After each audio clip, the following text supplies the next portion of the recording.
La Bible a traversé bon nombre de siècles, bon nombre de générations. Elle est constituée de récits, de promesses. Elle regorge également de beaucoup d'histoires. Est-ce qu'il y a dans ce livre des contradictions ou encore des passages difficiles?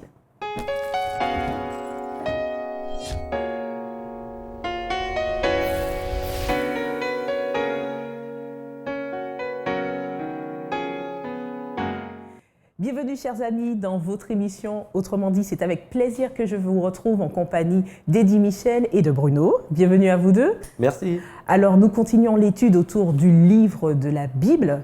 Nous avons eu le plaisir tout un trimestre d'aborder ce livre, ce qu'il contient plutôt, tout ce qu'on peut retrouver. Et parmi tous les récits, parmi toutes les promesses, tout ce que l'on peut retrouver dans la Bible, est-ce que, selon vous, il y a des contradictions, encore des passages difficiles? Alors, je dirais que dans le message global transmis par les différents auteurs de la Bible, par les différents textes, je ne dirais pas qu'il y ait de contradictions dans le texte. Toutefois, effectivement, sur certains récits qui sont rapportés, on observe qu'il y a certaines nuances. Par exemple, dans l'Évangile selon Matthieu, au chapitre 8, verset 28, Matthieu va relater un récit concernant un épisode avec deux Gadaréniens, deux démoniaques. Et puis, lorsque Marc va rapporter la même histoire, il va faire référence à un démoniaque. Donc, effectivement, là, on voit bien que sur le même cadre de récit, il semble qu'il y ait deux visions différentes. Maintenant, certainement que Marc peut-être a eu une autre source que Matthieu, qui lui était disciple de Jésus, mais n'empêche que sur le fond de l'histoire, quand on lit l'histoire, il n'y a pas de différence dans la finalité. Mais on observe simplement qu'il y a effectivement une, on en parle d'eux, l'autre on en parle d'eux. Par exemple, Paul va parler des 430 ans en Égypte. Dans le livre de la Genèse, dans la projection que Dieu fait par rapport à la descendance d'Abraham qui serait justement esclave en Égypte pendant 400 ans. Donc on voit bien qu'il y a parfois dans la retransmission de certains éléments, de certaines histoires, des petites nuances. Maintenant, on arrive quand même à retomber sur ses pieds. Là, tu parles d'une, on va dire, contradiction, oui, ou nuance, comme oui, tu le dis, sur les faits relatés. Oui. Là, il est question de nombre, oui, dénombrement et oui, autres. Il peut y avoir des nuances sur le récit même, par oui, exemple l'histoire de Judas, oui, sur la mort, sur la vente. Quel autre type de contradiction ou de passage difficile ou de nuance on peut retrouver encore dans la Bible? Là, c'est bien d'avoir relevé ce premier aspect sur les passages, les récits qui sont relatés, qui peuvent diverger par rapport à la vision qu'on peut avoir du récit. Mais quelle autre contradiction on pourrait avoir? On peut trouver différents types de, on va dire, de contradictions, de nuances ou d'incohérences si on se met effectivement en tête de chercher des erreurs, de chercher des choses dans la Bible, en fait. Donc, chercher la petite bête, on en trouve, c'est ça? Exactement, exactement. Même dans un discours qu'on tient, il y a des gens qui auraient à redire sur certaines choses. Mais en fait, ce qu'il faut bien comprendre, c'est que Dieu a inspiré les hommes pour transmettre un message. Il se peut qu'effectivement, des auteurs s'appuient sur une histoire, mais ne tiennent pas tellement compte de tous les détails de l'histoire, mais veuillent surtout faire passer le message, en fait. Donc, faire passer le fond au lieu de la forme. Tout à fait, exactement. Mais alors, je peux aller au-delà, puisque j'ai été un peu sur les réseaux, j'ai posé des questions autour pour savoir un peu quelles sont les incohérences que certains d'entre nous pourraient trouver dans la Bible. Alors, outre ce que tu as relaté sur le déroulé même des histoires entre les évangiles, il y a certains qui relèvent, par exemple, des incohérences par rapport à l'histoire même du monde. Des personnes vont parler, mais Caïn, il a pris où sa femme si c'était les premiers êtres vivants sur la terre? Ou encore, on peut parler, oui, mais on trouve des preuves de dinosaures, des ossements, mais là, si on compare avec la Bible en termes de temps, la frise chronologique, on n'est plus dans le même rapport chronologique entre la Bible et puis l'existence des dinosaures. Donc, sur cet aspect-là, qu'est-ce que vous répondriez à une personne qui se pose la question de l'inscription de la Bible par rapport à l'histoire même de l'humanité? Je dirais que les scientifiques, d'ailleurs, dans le monde, ne sont pas unanimes concernant l'histoire. Il y a l'histoire telle qu'elle est révélée dans le texte biblique, mais il y a aussi plusieurs courants concernant les datations, parce que même quand on regarde un peu ces éléments dits scientifiques, on voit que, en fonction de la méthodologie, que ce soit du carbone 14 ou l'utilisation de d'autres moyens de datation, eh bien, on ne trouve pas forcément les mêmes datations concernant la planète Terre. Maintenant, il y a des éléments, effectivement, quand on lit le texte biblique, qui nous interpellent. Par exemple, lorsqu'il est question du déluge, personne ne sait réellement ce qu'a provoqué ce déluge. On ne sait pas non plus comment étaient les animaux de cette époque, quelle était leur taille. Il y a plein d'éléments qui nous échappent parce que la Bible, dans ses premiers récits, en tous les cas, ne va pas nous donner de détails concernant justement la taille des hommes à cette époque, la taille non plus des animaux. Donc, effectivement, là, il y a quand même un espace, je dirais, vide, dans lequel, effectivement, à partir du livre de la Genèse et du récit du déluge, on peut comprendre également un certain nombre de choses.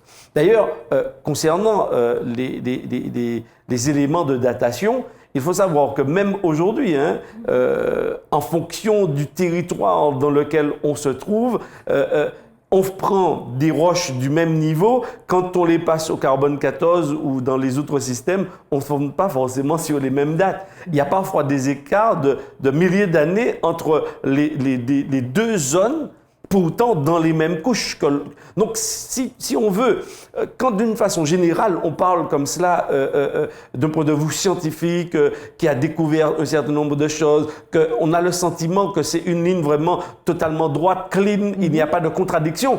Justement, au niveau scientifique, il y a aussi des contradictions. Maintenant, le texte biblique, il faut, d'ailleurs, lorsqu'on l'aborde, il ne faut pas non plus le lire comme étant un livre d'histoire ou un livre de sciences qui va nous donner tous les détails sur tous les éléments. Donc, il est important également que le lecteur puisse aborder ce texte avec beaucoup d'humilité et se dire, de toutes les façons, quel est l'objectif de Dieu lorsqu'il me parle? Est-ce que son objectif, c'est de me donner des détails? Alors, quand je comprends que ce n'est pas premièrement l'objectif, il y a également des éléments, eh bien, que j'arrive à accepter, quand bien même, effectivement, ce n'est pas en lien direct avec, ou ça n'étaye pas forcément des découvertes scientifiques ou des croyances scientifiques d'aujourd'hui. Je voulais rebondir par rapport à la datation. Effectivement, nous voyons que des incompréhensions peuvent être faites aussi par rapport à une supposée vérité qu'on pense qui se dégage de la Bible, en fait. Parce qu'aujourd'hui, par rapport à la datation que les scientifiques donnent de la Terre, ils parlent à peu près de 4 milliards et quelques d'années. Et effectivement, il y a un mouvement aux États-Unis qu'on appelle les créationnistes, qui croient qu'effectivement tout a été créé par Dieu, ce que je crois aussi, mais sauf qu'il ne faudrait pas, sur ce postulat, se baser sur certaines erreurs. Parce que quand il est dit dans Genèse 1, au verset 1, « Au commencement, Dieu créa les cieux et la terre », il n'est pas fait mention à quel moment que Dieu a créé les cieux et la terre. Parce que pour beaucoup, ils estiment que c'est au moment où Dieu fait la création de la terre. Le premier jour, Dieu n'a pas créé la terre. La terre était déjà là. Le deuxième jour, qu'on suit la création, la terre était déjà là. Quand il est dit au commencement, après Dieu, il planifie l'organisation de la terre. Il est dit, l'Esprit de Dieu se mouvait au-dessus des eaux. Donc, il ne faut pas qu'on pense que la création de la terre a commencé là. Elle était déjà là. Donc, il ne faut pas faire attention non plus à certains postulats qu'on pourrait croire que oui, la terre a 6000 ans. On ne sait pas quel âge que la terre a. Au-delà des contradictions, des passages difficiles que l'on peut retrouver dans la Bible, tu fais mention des interprétations que l'on peut faire des passages bibliques. Exactement. Alors, comment avoir une bonne interprétation des passages bibliques lors de la lecture que l'on peut avoir? Ça, telle est la question. Alors bien sûr, par rapport à cette question, je pense qu'au travers et au fil de ce trimestre, puisqu'il était question justement d'apprendre à interpréter, à apprivoiser en quelque part ce texte biblique, eh bien c'est vrai qu'il faut quand même remettre le texte dans son contexte, dans son histoire, parce que les histoires qui sont là, bien, elles sont quand même vieilles, elles ont été données et vécues dans des contextes qui nous échappent aujourd'hui. Donc, il y a un premier travail de remise, justement, de retour dans le passé pour découvrir, comprendre la culture, comprendre les us et coutumes, comprendre aussi la volonté de Dieu qui s'exprimait à ce moment, parce que la volonté de Dieu, quand je lis Genèse à Apocalypse, en tous les cas aujourd'hui, j'observe qu'elle est progressive, c'est-à-dire que Dieu se révèle au fur et à mesure à l'homme. D'ailleurs, dans Hébreux chapitre 1, verset 1 et suivant, il est dit que, en fait, après avoir autrefois parlé à nos pères par les prophètes, Dieu nous parle dans ces temps les derniers par son Fils. Donc on voit bien qu'il a parlé d'abord d'une certaine manière par les prophètes, et après, eh bien, il parle par le Fils. Donc il y a aussi une progression dans cette révélation et dans cet échange que Dieu veut faire avec les êtres humains. Donc, remettre le texte dans son contexte. Ensuite, il faut également avoir de bons dictionnaires bibliques, et pas seulement des dictionnaires Larousse, français, etc., mais avoir des dictionnaires par rapport aux textes originaux, puisque les textes, quand même, ont été donnés en hébreu et en grec pour le Nouveau Testament, et donc il faut quand même, avec les outils que l'on a aujourd'hui, eh bien, essayer d'aller un petit peu plus loin. Il y a des interlinéaires. Ensuite, quand on étudie un passage, il faut essayer de retrouver également là où il commence, là où il se termine, parce que sinon, on peut faire dire au texte biblique ce qu'on veut. Donc, il y a aussi une méthodologie pour essayer d'appréhender le texte, et même les textes un peu difficiles. Mais j'avoue que il y a des textes qui resteront, et il faut qu'on se l'avoue, un peu difficiles. Est-ce que la méthodologie que tu es en train de proposer est abordable, accessible à tout le monde? Oui, je pense qu'un étudiant de la Bible se donne les moyens également de ne pas rester en surface.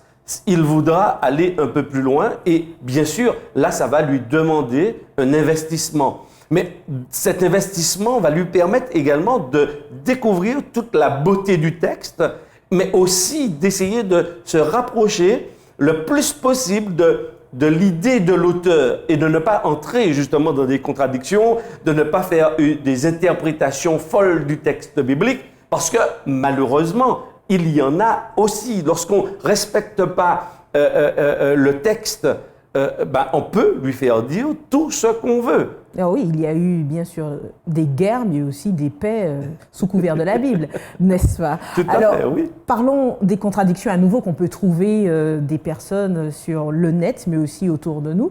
Certaines personnes relèvent des incohérences quant aux valeurs qui sont dégagées dans les textes bibliques, comme par exemple la polygamie, qui en somme ne serait pas le schéma voulu par Dieu, entre guillemets, mais pourtant où on voit pléthore de rois avec plusieurs femmes, dont Salomon, et on peut en citer d'autres, ou encore avec l'image du Dieu bon que l'on peut véhiculer. Il y a plusieurs textes qui parlent que Dieu endurcit les cœurs, que Satan endurcit les cœurs. Voilà. Alors comment vous pouvez répondre à une personne qui sent que tantôt la Bible fait la promotion de telles valeurs, ou c'est ce qui est promu dans les messages, dans les prédications, dans plusieurs études, et puis dans d'autres textes, dans des textes bibliques, c'est d'autres exemples qui sont véhiculés ou promus, ou encore on sent qu'il y a une tolérance, voire de Dieu, ou...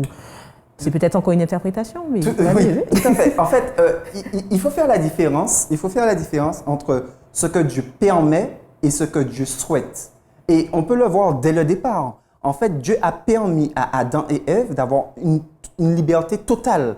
Est-ce que Dieu souhaitait qu'Ève pêche? Pas du tout. Est-ce que Dieu souhaitait que Caïn tue Abel? Pas du tout. Pourtant, on voit que Caïn a tué Abel. Et ainsi de suite, on voit que les hommes ont pris certaines libertés. Dieu leur a permis de le faire, mais cela ne veut pas dire que Dieu est d'accord avec ces différents principes. Et nous allons voir tout au long de la Bible, quand nous étudions la Bible, qu'il y a certains moments, Dieu laisse faire des choses, mais ça ne veut pas dire qu'il est d'accord avec. Ça ne veut pas dire qu'il cautionne non plus. Mais ce qu'il faut dégager, c'est que dans la Bible, à chaque période, il y a ce qu'on appelle une vérité présente. C'est-à-dire que Dieu, à chaque moment, veut amener son peuple à un point, en fait, à un point donné. Quand on regarde chronologiquement la Bible, de la Genèse jusqu'à l'Apocalypse, on voit que Dieu essaie de rééduquer l'homme jusqu'à devenir à une stature parfaite. D'où l'exemple de Jésus-Christ. Certaines personnes peuvent dire, mais Bruno, l'ordonnancement des livres de la Bible, c'est les hommes qui ont décidé. C'est pas chronologiquement que les livres sont classés dans la Bible. Il y a des textes plus anciens qui sont placés à la fin et des textes un peu plus récents qui sont passés au début. Non, alors, sur quoi tu te bases pour parler de la pédagogie de Dieu? Non, quand je dis ça, je ne me base pas sur l'ordre chronologique dans lequel sont placées les Bibles, les livres dans la Bible. Je me base sur les vérités révélées à chaque époque, à chaque histoire de l'évolution du peuple d'Israël. C'est par rapport à ça que je dis que Dieu a une façon d'éduquer son peuple. À chaque moment, d'ailleurs, on peut le voir. Au départ, quand Jésus arrive, il dit « Je ne suis pas venu pour abolir la loi et les prophètes. Vous avez entendu qu'il était dit qu'il ne faut pas faire telle chose. Eh bien, moi, je viens vous confirmer que non seulement qu'il ne faut pas le faire, mais je vais plus loin encore. » Et Jésus montre qu'il explique où Dieu veut arriver. Et c'est Jésus nous explique. Est-ce qu'il n'était pas dans une certaine contradiction, mais un peu nuancée, pour dire que justement, vous avez entendu ça, mais je vous dis ça, que c'est ça. Avec tout le tact qu'il fallait à l'époque. Alors, bien sûr, parce que Jésus, et le texte biblique nous le dit, Jésus est venu révéler le Père. Il est venu révéler le véritable caractère de la divinité. Et donc, bien sûr, Jésus va amener justement l'attendu en fait de Dieu dans toute sa plénitude face aux hommes. Maintenant, pour revenir un petit peu à ce qui était dit et que j'ai trouvé extrêmement intéressant, c'est que Dieu a une pédagogie. Et je crois que Dieu va agir aussi en dépit des difficultés, des problèmes dans lesquels l'homme peut se trouver. Eh bien, il va quand même révéler sa grâce et sa gloire. Et toutes ces histoires de la Bible sont là aussi pour nous révéler qu'on n'est pas sauvé par Dieu au poids ou au mérite. Tous les hommes de la Bible ont commis des erreurs incroyables. Elles ont pratiqué effectivement ce que Dieu ne souhaitait pas. Mais on observe également que ces personnes étaient sincères avec Dieu, elles ont su reconnaître également leurs erreurs, mais Dieu sauve à partir du moment où l'homme accepte d'entrer dans ce cheminement avec lui. On observe également un roi célèbre qui a effectivement eu non seulement des femmes en grand nombre, mais il a eu aussi des concubines. On conteste là autour du millier. C'est quand même incroyable, hein, d'accord ? Pourtant, Salomon, quand on lit ses écrits, il reconnaît, il dit, j'ai couru un peu partout, j'ai observé, j'ai analysé, j'ai pratiqué toutes sortes de choses. Et à la fin de l'Ecclésiaste, il dit, oui, sache que Dieu, quand même, craint Dieu et observe ses commandements, c'est là ce que doit tout homme. Il arrive en fait à cette conclusion. Donc on voit bien que parfois Dieu permet aussi aux hommes de vivre leur expérience pour qu'eux-mêmes, et Dieu ne les abandonne pas, mais ils lâchent la main de Dieu, mais n'empêche qu'ils ont ce brin de lucidité pour reconnaître en fait toute la grandeur, la patience et l'amour de Dieu. Et donc je crois que avoir une bonne lecture de la Bible, c'est savoir, comme Jésus, par exemple dans Matthieu chapitre 19, face à ceux qui l'interrogent concernant le divorce, etc., il dit, mais quelle était la volonté de Dieu au départ ?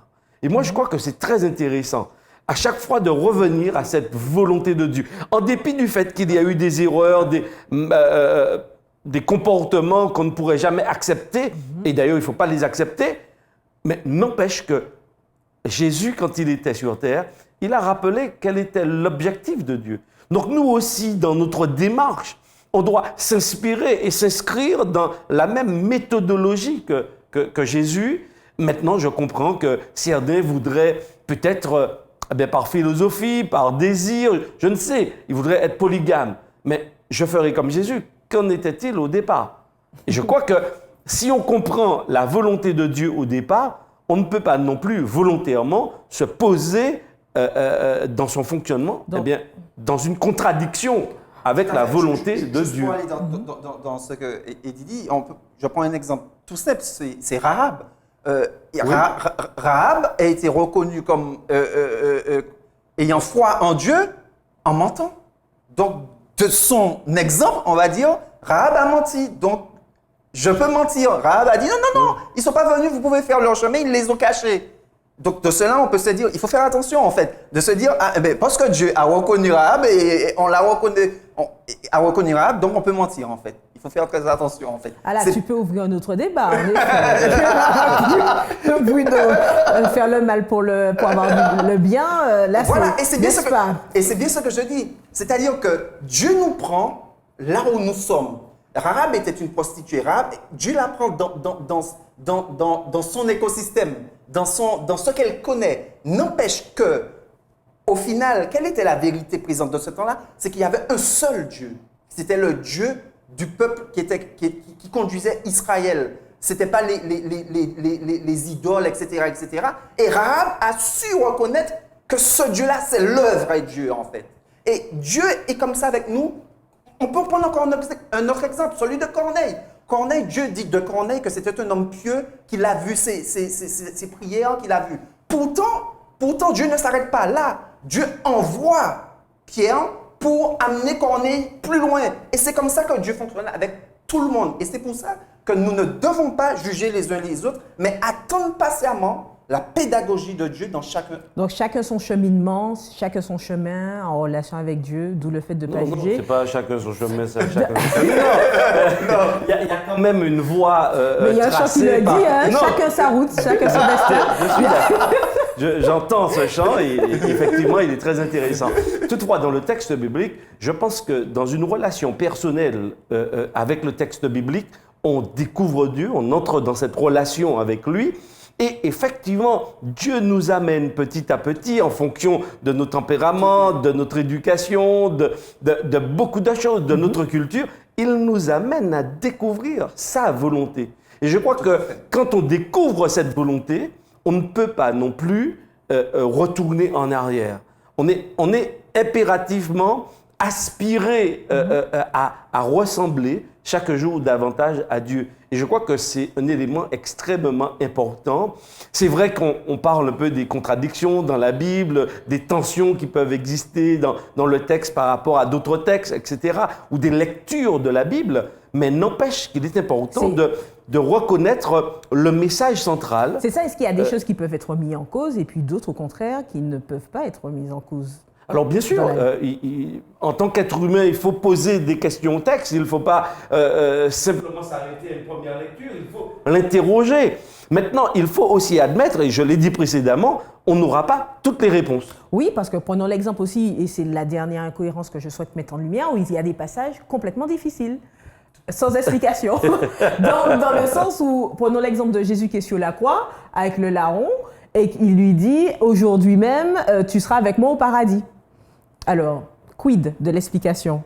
Comment faire avec ce type de texte? On peut en trouver plusieurs, l'histoire de Lazare et autres, où on parle des morts. Alors c'est vrai on peut trouver tout plein de Alors c'est de vrai textes. que ce texte, il peut sembler difficile, mais ce texte-là, il faut vraiment l'étudier. Oui, mais c'est déjà. quelqu'un qui lit et qui Oui. tombe sur des textes comme ça. Tout à Comment fait. faire face à ça? Alors justement, il ne faut pas tirer une théologie, faire un dogme à partir d'un seul texte. Il faut quand même pouvoir le mettre en parallèle avec d'autres enseignements pour savoir s'il va dans le même sens ou s'il le contredit. Et comme nous croyons que la Bible ne se contredit pas, eh bien, il nous suffit simplement d'observer ce texte. Mais ce texte-là, ce n'est pas le plus difficile. Hein? Oui, C'est vrai qu'il faut savoir que nous posons des ponctuations. Souvent, dans les textes originaux, il n'y avait pas forcément les ponctuations. Les textes se lisaient. Mais par rapport à la philosophie de Jésus, oui, je te le dis aujourd'hui, tu seras dans le paradis avec moi. l'aujourd'hui de Jésus, d'ailleurs, c'est tiré également d'un texte biblique dans le livre des Psaumes. Aujourd'hui, si vous entendez ma voix, n'endurcissez pas votre cœur. Donc, il y a une volonté également pour Dieu d'agir avec nous dans l'instant T, pour ne pas remettre à plus tard. C'est quelque chose qui nous concerne là, à l'instant. Il y a une décision à prendre, prenons-la. Et elle nous engage, cette décision, et moi je trouve très intéressant, aussi dans l'éternité. Alors, comment avoir une certaine certitude sur les textes bibliques, en définitive? Comme Eddie le disait, effectivement, par rapport à tout ce qu'il a dit, je vais ajouter le fait que la Bible n'est pas un livre. La Bible, Ah bon? la Bible, c'est une petite bibliothèque contenant plusieurs livres. Donc, déjà, là, on devrait faire déjà attention. Mais deuxièmement, quand on approche de la Bible, il faut savoir qu'effectivement, on approche de Dieu. Et si on approche de Dieu, effectivement, connaître la grammaire, connaître le français, les comparaisons, les rhétoriques, tout, c'est très bien.